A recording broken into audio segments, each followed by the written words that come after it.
Are we ready for the Word of God? Amen.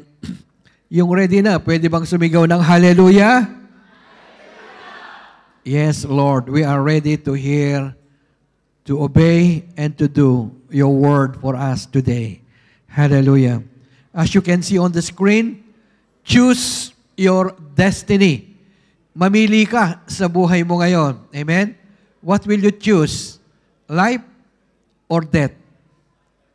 Hallelujah. Once again, to all our viewers who are watching online, shalom to everyone and to all our friends who are here in this sanctuary. The Lord bless us all as we hear and listen to the very word of God. Amen. Praise God. Choose your destiny. Ano bang gusto mo sa buhay mo? You have the freedom to choose. Not God. God will not choose for you. You will be the one to choose. Amen? So that's why, choose your destiny. Life or death. It's in our hands. Amen? God has done everything for us. Amen? He died on that cross. He made it all ready for us. So that's why, today we are here to decide ano ba talaga ang gagawin natin sa buhay natin ngayon.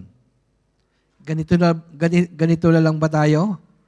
Paupo-upo? What do you want to accomplish?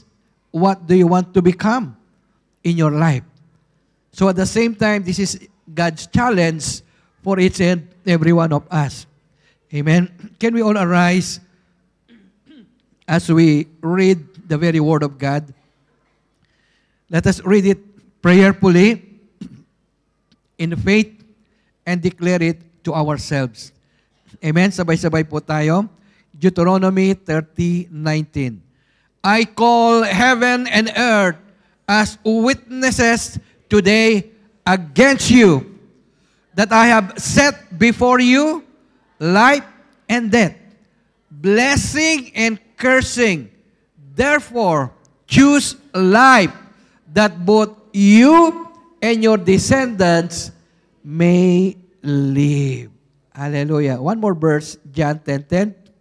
The thief does not come except to steal and to kill and to destroy. I have come that they may have life and that they may have it more abundantly. Hallelujah. Father, once again, we entrust and commit your words to each and every one of us in this place. Father, speak to us.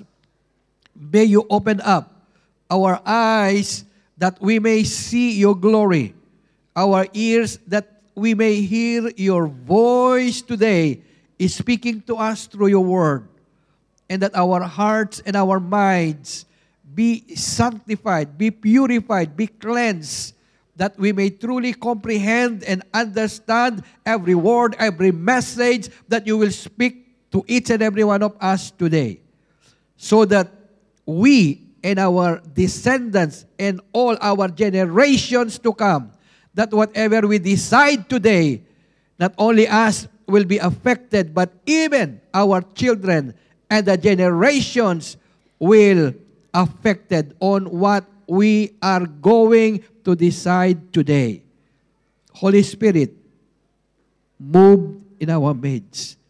This we pray in Jesus' name. Amen. Amen. Glory to God. Sige po, pwede bang bigyan natin ng malakas na palakpak ang Panginoon? Amen. Praise God. Choose your destiny, life or death. Sabihin mo nga sa katabi mo, choose your destiny. Life or death? Hallelujah. Of course. Kaya nga sabi ng Panginoon, choose life. Amen? Glory to God. So tandaan po natin, yung buhay natin, our lives as, of course, people of God, life is a choice. Ano man yung ginagawa mo, it is a choice. Pagising mo sa umaga, alas 7 na, tatayo pa ba ako o matutulog pa? Maliligo kaya ako? Hindi na. Di ba? So kakain pa ba ako? Hindi na. So it's a choice. Amen? Paggising mo pa lang, mamimili ka na anong gagawin mo sa buhay mo. So that's why that decision is in your hand. It is not in the hand of God. Amen? It is your life.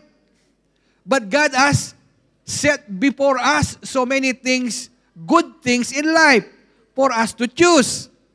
Amen? So that's why life is a choice and we are living the kind of lives that we are having now. Ano man yung buhay, ano man yung kalagayan ng buhay mo ngayon, it is because of the choices we have made in the past or the choices we are doing now in our own life. And so that's why this is the condition, this is the status, this is the position, amen, of what you and I are living today. It is because we have made a choice in the past. Amen? I choose to become a doctor. I choose to become an engineer. You choose to become an accountant. We choose our own destiny. Amen? So that's why we are here. We choose to come here to Bahrain, not to America or to other parts. So that's why we are here. Amen? Life is a choice. But, take note, God has set before man, though there are so many choices in life, as we have just read, life and death, blessing and cursing, but God has set before man, God has already set, tapos na. Amen? Nandyan na. God has set before man what to choose in life. Ano ba talaga ang gustong mangyari sa buhay mo? Ganyan ka na ba talaga? Ganyan na lang? O let us do something else. Whether life or death, blessing or cursing. I want you to imagine even right now, just imagine, okay? Example lang na nandito yung buffet table. Amen? Maraming pagkain, siyempre. Buffet table yan di ba? Of course, palagi tayong pumupunta sa mga buffet, di ba? Yung maraming pagkain. Amen? Mamimili ka lang. Kasi kung anong gusto mo, kung ano yung type mo, yun lang kukunin mo. Bagamat there are probably hundreds of dishes there, marami kang pagpipiliin dyan. Amen? Pero pipiliin mo lang yung gusto mo. Amen? Yung iba naman yung gusto nila. Di ba? But on those dishes that are prepared there, of course, merong good, merong bad. May healthy, may unhealthy. May makakabuti sa'yo, merong makakasama sa'yo. Amen? Choose. It's in your hand. Piliin mo kung anong kakainin mo doon. What it means, what God is telling us, the buffet table is ready. I have set before you now, choose what you want to choose. Amen? Chicken or beef, biryani or rice, mamili ka. Cake or ice cream or sweets, mamili ka. I have set before you, this is life, this is death. This is blessing, this is cursing. Mamili ka. Choose your destiny. Life or death. Hallelujah. So, praise the Lord. Kailangan pa yata ng power. Amen? So, what do we mean by death and life? Kasi sabi niya, what do you want in life? What do you want to choose? Life or death? Tingnan natin yung meaning ng death and life in the Bible. Amen? What do you mean by death? Kasi yung pagka sinabi nating death, mamatay ka lang, tapos na yun, di ba? This is what we meant, di ba? Ito lang yung alam natin. But God meant so many things about death. Amen? When He said, I have said before you, life and death. Amen? So, death, kung titingnan natin yung meaning ng death, in Greek means thanatos.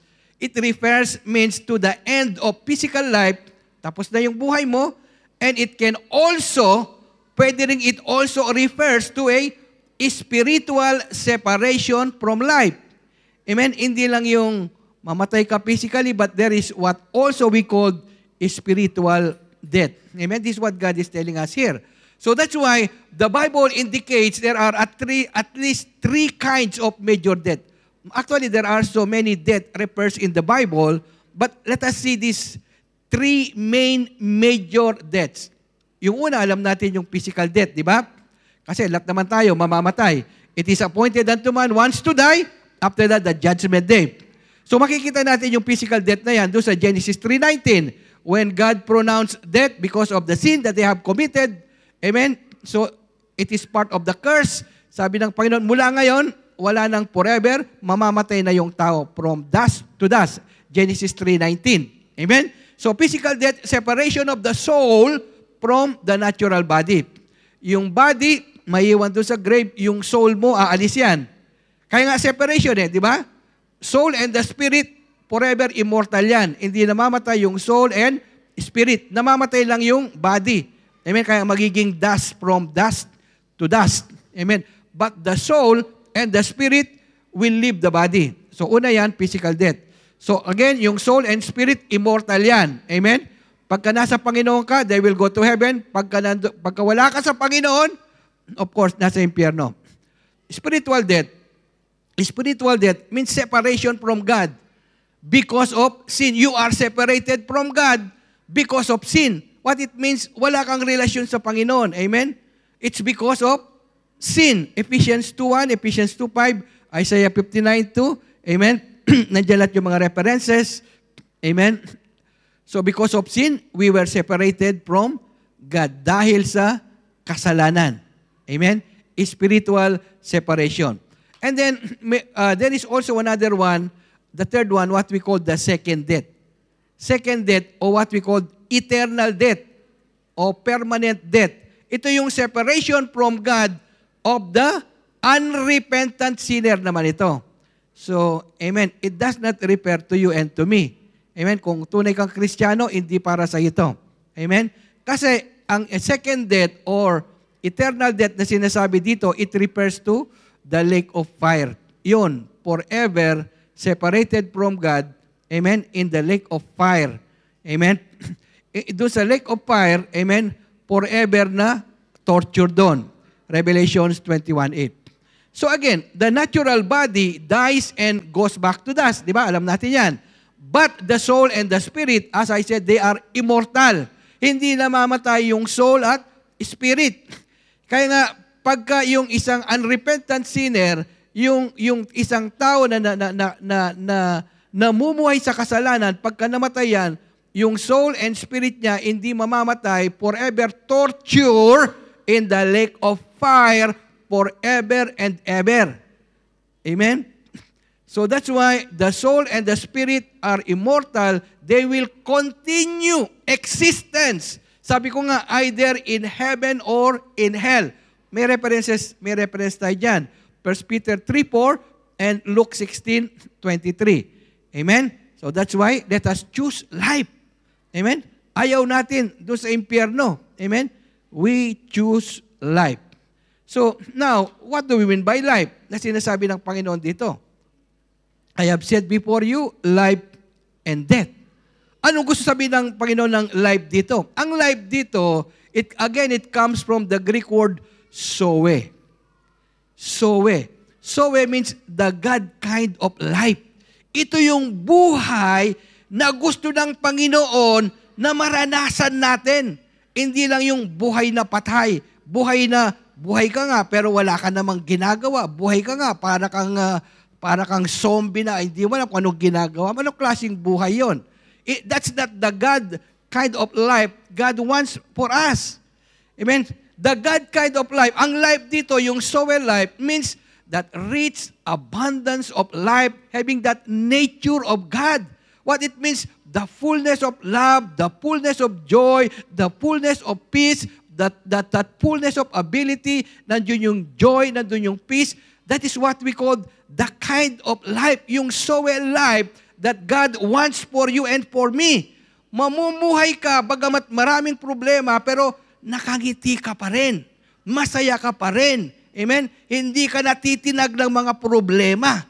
Kasi may Panginoon ka because you have that Zoe life, that God kind of life that God wants, desire for each and every one of us. Kaya nga sabi niya, I choose life for you. Ayaw niyong piliin itong death. Kasi yung death na yan, maraming klaseng death. Pinapatay ka na, pinapatay ka pa. Patay ka nga, pinapatay ka pa. Amen? So, sabi ng Panginoon, choose life. Amen? That sowe life. Amen? So, praise God. So again, going back to our text kanina, in our text, tandaan po natin, the Almighty God, He has given man, tayo, the free will. Meron tayong free will to choose what you want to do in your life. Amen? To choose for himself to determine his own destiny or future. Mamili ka sa buhay mo. Amen? Kung gusto mo, patulog-tulog ka na lang.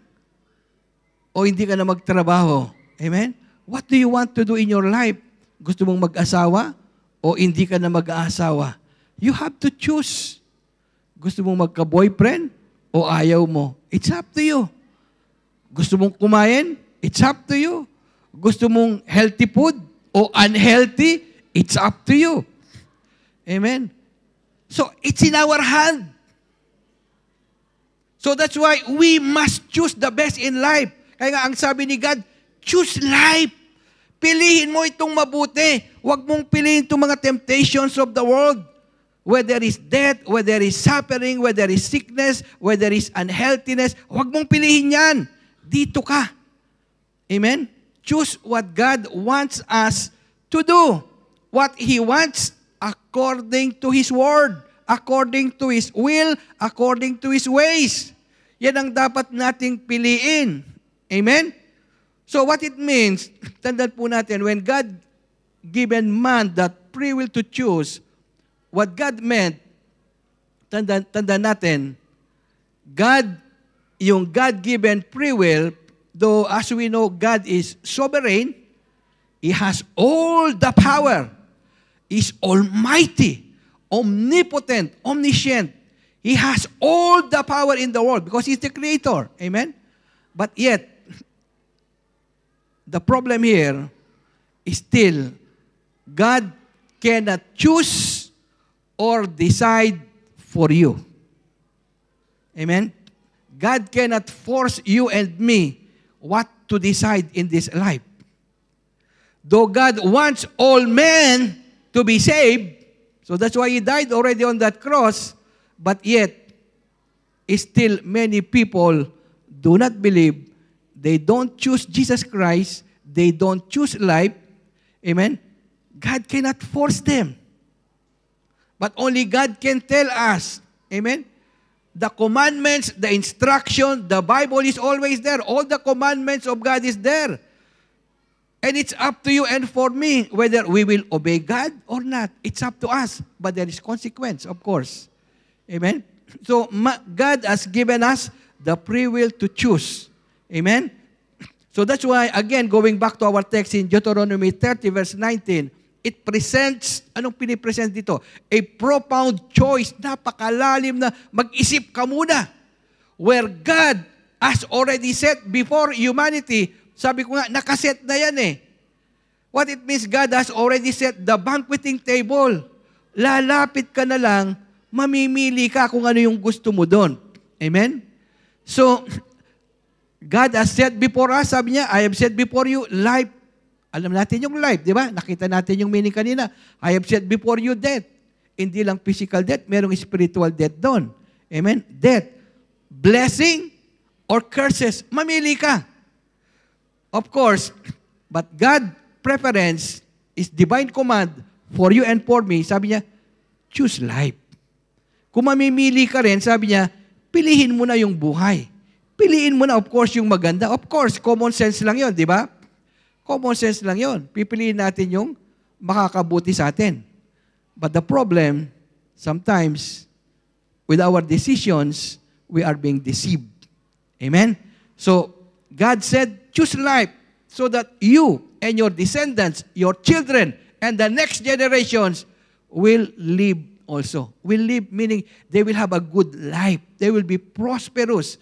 They will be joyful. That's what the life God is meaning here. Hindi lang yung mabubuhay tayo na tulog kain. Hindi ganon. Amen? The life, the sowe life of God. Amen?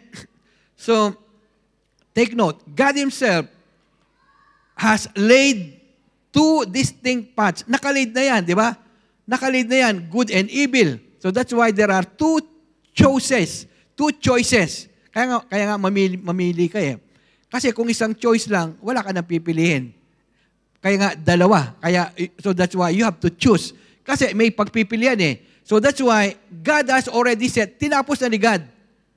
It is already set, finalized for man. Mamili ka. Nandiyan na yan eh. Wala ka ng choice. But your choice is to choose the best. The path of blessing and life. Nandiyan yung path, nandiyan yung blessing and life, pero kailangan mo dyan, obedience. And there is also another one, the second path, sabi niya, life of curses and death, but it results from disobedience. So what it means, obey or disobey?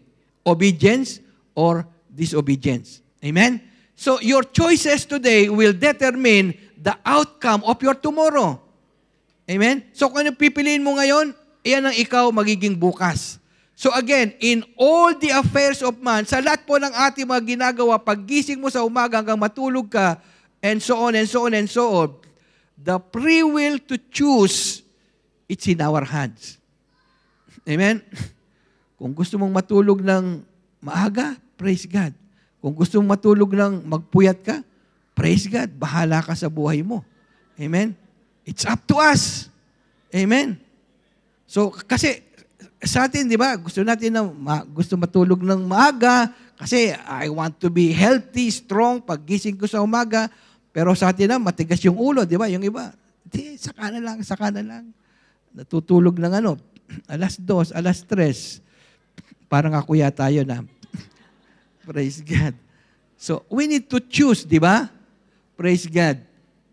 It's in our hands. So that's why every choice we make in this life, merong impact yan. Malaki ang impact niya sa buhay natin. Amen. Again, as I said, not only to ourselves, but even to our children and the next generations to come. So tingnan po natin, let us study further about this message. Amen? Bilisan lang natin. So 3 points lang ito. So, choose your destiny, life or death. Again, there are choices in life. Anong choice mo? Your will or God's will? Sabi nga ni Brother Joel kanina, my way or God's way. Diba? Mamili ka. So, of course, may consequence yan. Sa lahat ng, to every choice we make, there is a consequence. Ang consequence niyan, generational. Akala mo, ikaw lang ang maapektuhan na hindi. Kasama yung mga anak mo at yung mga next gen, kung may mga apo-apo mo. Kasama yan. Amen? Actually, hindi lang yung sarili mong pamilya, pati yung buong grupo, pati yung nations, di ba? Apektado lahat yan because of one man's sin. Di ba? The whole world suffer because of the sin of Adam and Eve. Lahat tayo nag-suffer. Di ba? Lahat. The command, sabi ni God, choose life. Amen? So, ang choices natin, my will or God's will? Life or death? Sabihin mo sa katabi mo, what is your choice today? My will or God's will? Amen? Mamili ka. Amen? Kasi marami sa atin na my way, pakanta-kanta pa ng my way, di ba? My way. Gusto nila is ways, di ba? Pero sabi nga ni Brother Joel kanina nagkamali ako dun sa my way ko. Sabi niya, dapat pala God's way. Di ba? Dapat naman talaga God's way, di ba? Kaya napapahamak tayo dahil sa my way Kasi alam ko ito, medyo maganda yung daan dito. Ano dito, smooth dito may trap pala doon. Amen? So the question is, how do I know? Paano ko malalaman na the will of God for me? Na ito ang kalooban ng Panginoon para hindi ako magkamali ng aking desisyon. Is this God's way? It is God's will for me? It is God's word? Ito ba talaga yung gusto ni God? Of course, mamili ka, di ba? Parang napakahirap nun. So how can I make godly decision? Paano ako makakasigurado na ang decision ko ngayon, kakain ba ako o hindi? Matutulog ba ako o hindi? Di ba? Amen? Manunod ba ako ng Netflix o hindi? Di ba? So, Is it God's decision for you? Amen? So, mamili tayo. Of course, as I said, if you want God's decision, God's will, ito, basahin mo lang dito. Nandito na lahat ang sinasabi ni God. If your decision is according to the Word of God, that is God's way. But if it is not in this Word, in His Word, that's not God's way. Huwag mong gawin yon. Sugrado, misleading yon. Life of death yon. Amen? So, our choices in life, tanda natin, man has free will, God has set the choices, and the choices means conflict. Amen? Tingnan natin quickly. So, man has free will. Meron tayong free will. We have the freedom to choose in this life. Amen? Man has the free will to choose what he wants to do, what he wants to become in this life. Sabi ko nga, kung ano ang decision mo ngayon, magiging ikaw ito bukas. Amen?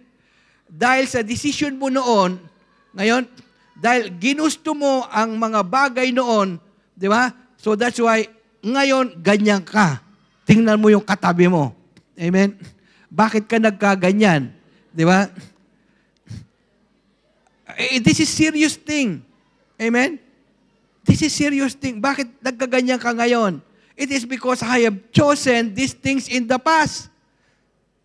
Hindi pala tama di ba? Nagkamali ako, huli na yata yung pero may pag-asa pa.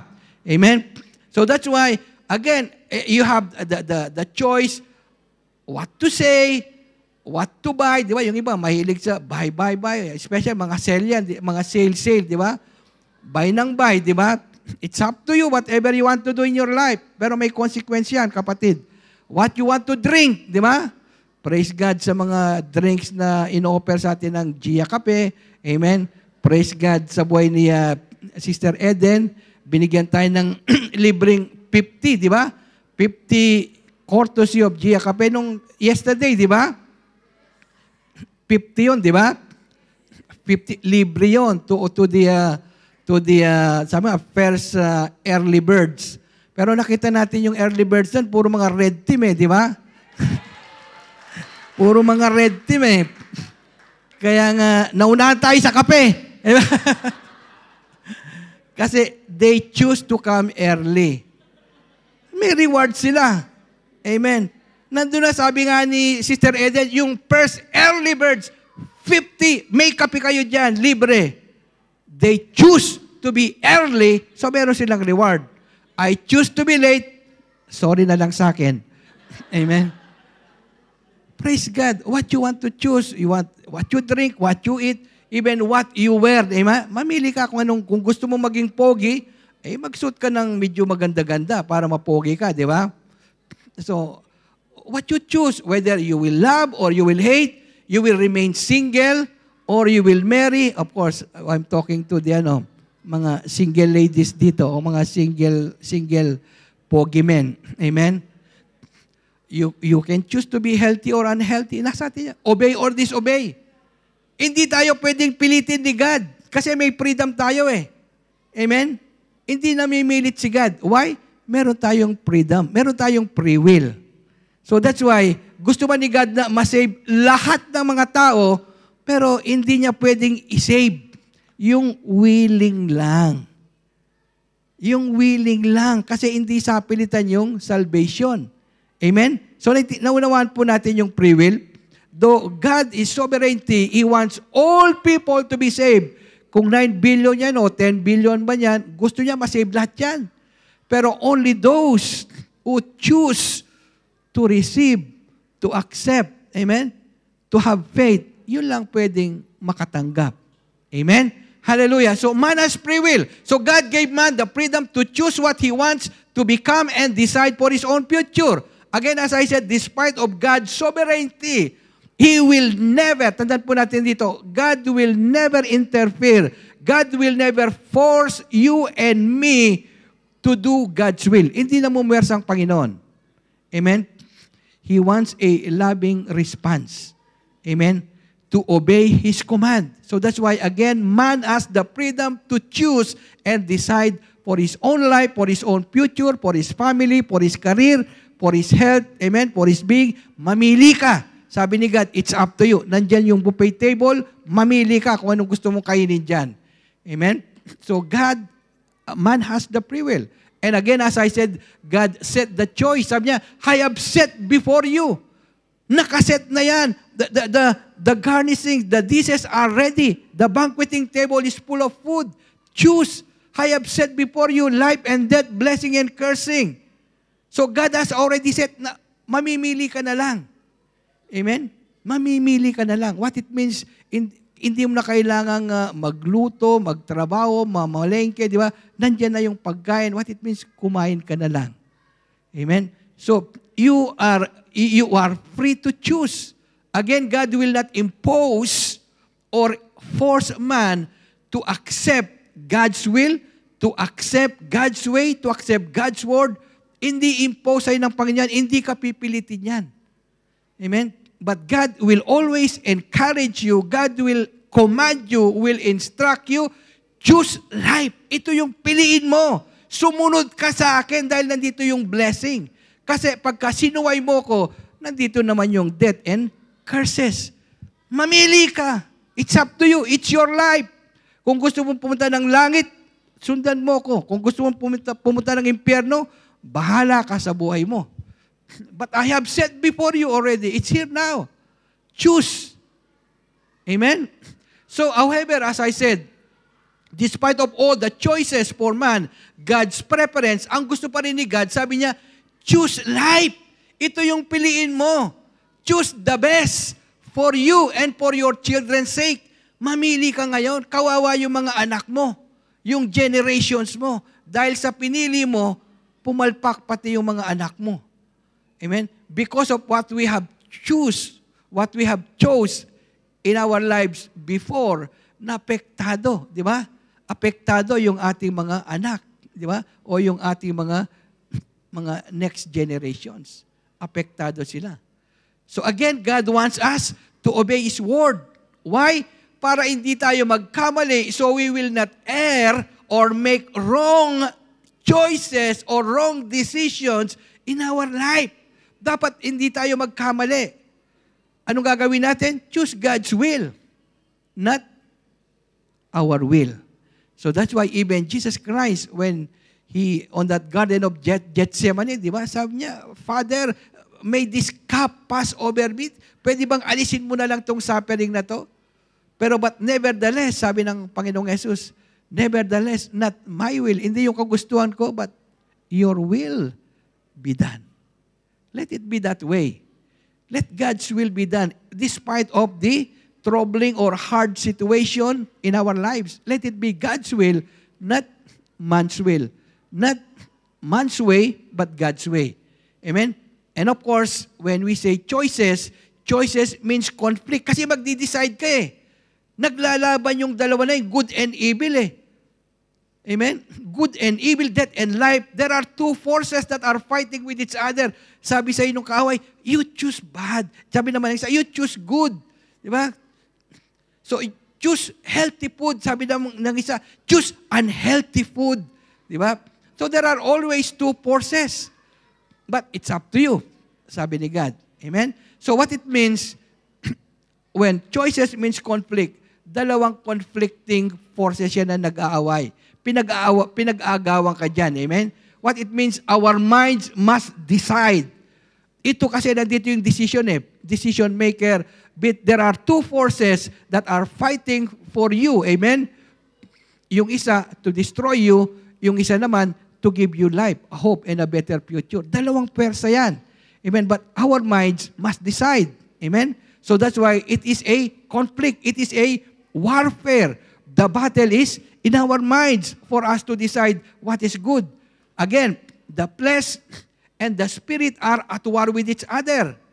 Yung flesh, gusto mo ng flesh, matulog ka na lang. Huwag ka nang mag-pray. Di ba? Oh, kainin mo yan, masarap yan. Paminsan-minsan lang yan eh. Di ba? But the spirit is willing. Di ba? The spirit is willing. Sige na, tumayo ka na, mag-pray ka na, mag-pray ka na. Di ba? They are at war with each other. The spirit is willing, but the flesh is weak. But again, the mind must decide. You have to do the decisions. It's in our hand to choose what is best for our life. Bagamat inaantok-antok ka na doon, yes, Lord, I will pray. I will kneel down. I will give this moment to you. Amen? Because you choose the best in life. So the decisions, again, the decisions of our mind, may maraming influence dyan. Hindi ka lang makakapag-decide ng basta-basta. Maraming mag-influence dyan. Your emotions, your will, or whatever is the prevailing condition, that situation, it will influence your mind, your decisions. Maraming mag-influence dyan. So, saan ka ngayon? Of course, again, not my will, but your will, O God. Not my way, but your way, O God. Not my word, but your word. Amen? Though nangihina, Lord, yes, I will choose to come. I will choose to pray. I will stand to worship, Lord. I will choose, amen, to devote my time for you. Again, will you choose to forgive? It's in our hand. Will you choose to be healthy? Tingnan mo yung katabi mo. Sabihin mo sa kanya, will you choose to be healthy? Sabihin mo sa katabi mo, bahala ka. It's up to you. Again, God has said before us, life and death, mamili ka. Healthy or unhealthy. Amen? Mag-complain ka o you will give thanks. Mamili ka. Kasi maraming mga reklamador na Kristiyano, di ba? Konting problema lang. Anong klaseng buhay ito? Pero nung sabi ni God, in everything give thanks. Ba't masyado kang reklamador sa buhay? Amen? Choose God's word, God's will. Will you be proud or humble? Gusto mo bang ano ka dyan? Magpakumbaba ka na lang o gusto mo ikaw ang palaging bida? Mamili ka. Sabi ng Panginoon, I hate the proud, but I give grace to the humble. Of course, let us choose God's will. Amen? Glory to God. It is our prayer that we may all choose the best in life, that we may choose God's will, not our will. Amen? Glory to God. Again, 1 Corinthians 10:31, therefore, whether you eat or drink, whatever you do, do all for the glory of God. May all our choices is for God's glory. Amen. Number 2 pa lang tayo So, palagay ko, bilisan natin. Sige, last 10 minutes, take 5 minutes, tapusin natin ito. Again, consequence is generational. Bilisan natin, generational ang consequence. So, ang blessing and cursing, praise God. So, makikita natin dyan, amen? Mamili ka. May blessing, may curse. Of course, obviously, gusto natin blessing, amen? Praise God. So, the choice we make in this life, tanda natin, it has may consequence. Amen. May consequence yan. That will affect, again, as I said, not only your life, yourself, but even the lives of your children and the next generations to come. Amen. Praise God. So, mamili ka. Amen. May consequence lahat ng ginagawa natin. Amen. So, consequence as a generational impact. So, tingnan natin. Obedience, of course, when you choose to obey, may blessing yan. But if you choose to disobey, it will bring curses. And again, blessing and curses, puro generational yan. Amen? It has great impact upon the lives of other people. So, obedience brings blessing. So, makikita natin yan, dito pa lang sa Deuteronomy 28 verses 1 to 14, mga blessings dyan. But dito sa verses 1 and 2, sabi dito, the Bible declares that if you and I choose to obey God's command, sabi niya, blessing will overtake you. That's the word of God. Sundan mo ko, sugrado ang buhay mo, sasagana. Sundan mo ko, sugrado pagagalingin kita. Sundan mo ko, sugrado pagpapalain kita. God assure us if we obey His word. Sabi niya, wherever you go, blessing will overtake you. Blessing wherever you go, nandiyan na, it will find you. Hindi mo nahahanapin. Ang blessing ang maghahanap sa'yo. Again, Deuteronomy 28, 1 and 2. If, kaya nga palaging may if If, kasi mamimili ka If you diligently obey the voice of the Lord your God to observe carefully all His commands, which I command you today, that the Lord your God will set you high above all nations. And all these blessings, sabi niya, shall come upon you and overtake you. Pupunta sa'yo, i-overtake ka pa, because, why? You obey the voice of the Lord your God. Kasi inobey mo ako eh. Kaya ngayon, ang gagawin ko, sabi ng Panginoon, yung blessing, hahabulin ka, hindi ka lang hahabulin, i-overtake ka pa. Kaya kung saan ka, wherever you go, the blessing is waiting for you. That's God. If we obey. Of course, napakadali nun, di ba? But are we willing to obey? Amen? Are you willing to obey? Amen? Of course, alam natin yung buhay ni Abraham. Abraham chose to obey God even to the point of sacrificing his own son Isaac to the Lord. Anong nangyari dito? Because of his obedience, amen, God had told Abraham, Abraham, in blessing I will bless you. In multiplying, I will multiply you. I will not only bless you and multiply you, but even the generations to come, I will bless them also because you have obeyed me. It's generational. Sabi na, hindi lang ikaw, hindi lang yung mga Israelites, si Isaac, si Jacob, kundi lahat ng generations, kasama tayo doon. So that's why even as the Gentiles, amen, who are in Christ, kasama tayo dito sa blessings ng Panginoon. Galatians 3:14, even the Gentiles are included, not only the Israelites. Amen? It's because of the father Abraham obey the Lord. If you and I, like Abraham, we are fathers, parents. If we choose to obey, our children will be blessed. And all our generations to come will be blessed. Amen? That's the secret. Amen? Blessing is generational. However, if there is disobedience, it brings curses. Deuteronomy 28:15-68 declares all these curses if you disobey God. Napakaraming mga curses yan. Imagine mo, ilang verses yan. 68 minus 15, that is equivalent to 53. Amen? 53. It means 54 curses ang nandyan. Amen? So again, Deuteronomy 28:15, if you do not obey the voice of the Lord your God to observe carefully all His commands and His statutes, I command you today. Anong sabi niya dito? That these curses will come upon you and overtake you. Gusto ba natin yan? Of course not. Amen? Anong gagawin natin? Let us choose to obey God. Nakita natin when Adam and Eve choose to disobey God at the garden, they choose to rebel. Anong nangyari? In Genesis 3:15-19. Sabi ng Panginoon, because you choose to disobey me, ito yung curse. Ikaw, woman, mula ngayon, from childbirth, maghihirap ka childbearing. Generational yan hanggang ngayon. Lahat ng mga woman, basahin mo yan, Genesis 3:15, naghihirap sila. Generational. And death to all humanity, from dust to dust. Ayun, kasama tayo doon. Lahat ng mga generation. Thorns and thistles on the earth. Ayun, hanggang ngayon, nandyan, yung mga tinik. Amen? Generational.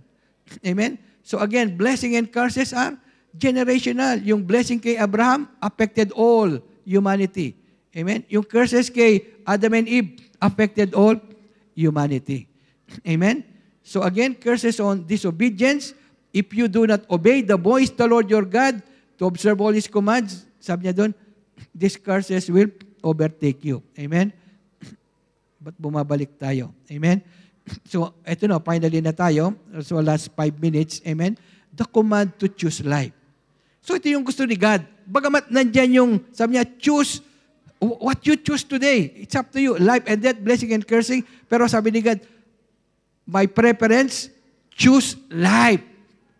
Amen? Choose life.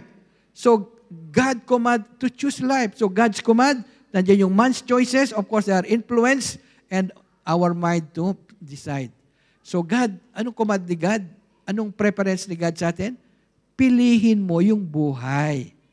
Amen? Bagamat napakaraming pagkain dyan, amen, nakaset dyan, punta ka sa restaurant, wherever you go, piliin mo lang yung mabuti.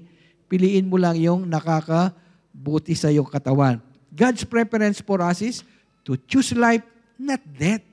God knows very well what death is and what life is. So again, we choose life.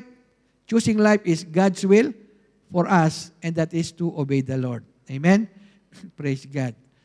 Again, nabasa natin yung kanina, di ba, yung John 10:10, the thief, meaning Satan, does not come except to steal, to kill, and to destroy. Yun ang gawa ni Satan, to steal, to kill, and to destroy. But Jesus said, I have come that you might have life. Ito yun, life. The soul life, and that you might have it more abundantly. Hindi lang yung God-given life, hindi lang yung joyful, peaceful. Sabi niya, more abundant pa. Amen? More joyful, more peaceful. Amen? More blessing. This is what God wants us to choose in this life. Amen? John 14:6, Jesus said, I am the way, the truth, and I am the life. Amen? Sabi ni Jesus, ako ang buhay. So that's why Jesus is our life. So, and of course, again, as I said, our choices are influenced by so many things in this life. So, hindi lang yung basta nagde-decide ka. May nag-influence sa'yo, may bumubulong eh. Di ba? May nag-attract, may nag-entice, may nagtitempt eh. Our choices in life are decided in the soul realm. Amen? Hindi sa physical realm, in the soul realm. Kasi may magde-decide. There are three entities that influence man's choices. Tatlong S yan. Either yourself, selfishness, si Satan, o yung secular, the world. Itong tatlong factor na yan na ano pa kaya ang pipiliin ko dito? Kasi gusto kasi ano kayo eh. Yung gusto ko sweets, gusto ko yung medyo masarap-sarap naman diyan. Sabi naman ni Satan, ito, lust of the flesh, lust of the eyes. Amen? So maraming mga temptations. Amen? Yung nandiyan yung selfishness, yung Satan, nandiyan yung he will use people also to destroy you. Amen? To temptations nandiyan. Yung secular, again, as I said, 1 John 2:15, amen? The world, the lust of the flesh, the lust of the eyes. Amen?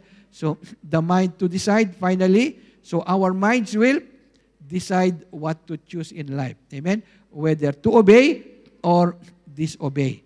Amen? Whether life or death, whether blessing or cursing. Amen? So, ang minds pa rin ang magdidictate, magdidecide para sa atin. Our minds finally will decide. So that's why God is commanding us.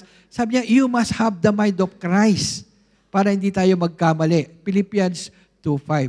Let this mind be in you which was also in Christ Jesus. Dapat meron tayong mind of Christ pagka nagdi-decide tayo.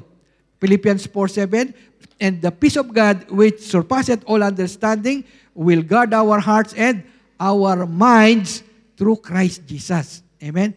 Ayaw natin magkamali sa ating mga desisyon. Romans 12:2, of course, again, and do not be conformed to this world, but be transformed by the renewing of your mind. Dapat ma-renew yan on a daily basis. Renew, that you may prove, para ma-prove mo, amen, what is good, what is acceptable, what is perfect will of God.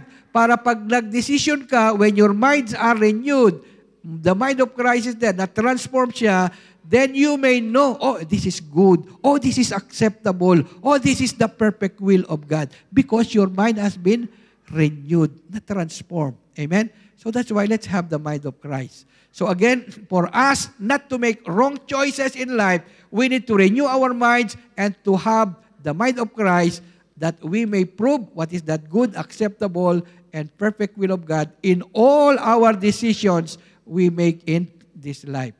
Amen? So, praise God.